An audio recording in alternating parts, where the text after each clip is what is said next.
पालघर जिल्ह्यात अवकाळी वादळी पावसामुळे किनारपट्टी भागातील मच्छीमार बांधवांवर मोठं संकट ओढवलंय। बोटी, जाळी, मासेमारीची यंत्रसामग्री यांचे मोठ्या प्रमाणावर नुकसान झाले असून अनेक कुटुंबांच्या घरांची छत उडून गेली आहेत। या पार्श्वभूमीवर पालघरचे खासदार डॉक्टर हेमंत सवरा यांनी प्रत्यक्ष घटनास्थळी भेट देऊन परिस्थितीची पाहणी केली। खासदारांनी मच्छीमार बांधवांशी संवाद साधून त्यांच्या व्यथा जाणून घेतल्या आणि नुकसानग्रस्त बोटी तसेच साधन सामग्रीची प्रत्यक्ष पाहणी केली। त्यांनी प्रशासनाला तात्काळ पंचनामे करून नुकसान भरपाईची प्रक्रिया सुरू करण्याच्या सूचना दिल्या।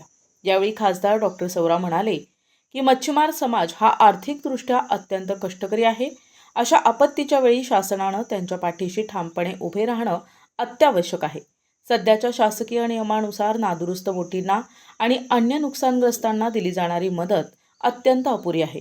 त्यामुळे या नुकसानग्रस्तांना योग्य तो मोबदला मिळावा यासाठी मी स्वतः मुख्यमंत्री आणि मत्स्य व्यवसाय मंत्री यांच्याकडे तोक्ते चक्रीवादळाच्या वेळी ज्या पद्धतीने विशेष आर्थिक मदत जाहीर करण्यात आली होती त्याच धर्तीवर याही वेळी विशेष आर्थिक पॅकेज जाहीर करण्याची मागणी केली आहे। मदतीचा मार्ग जलद गतीने खुला व्हावा यासाठी मी सातत्याने पाठपुरावा करणार आहे। तसेच जिल्ह्यातील आणि इतर तालुक्यांमध्ये घरांचे आणि शेतीचे झालेले नुकसानही गंभीर आहे। या ठिकाणीही तातडीने पंचनामे करून शासकीय आर्थिक मदत मिळवून देण्यासाठी आपण प्रयत्नशील असल्याचंही त्यांनी सांगितलंय।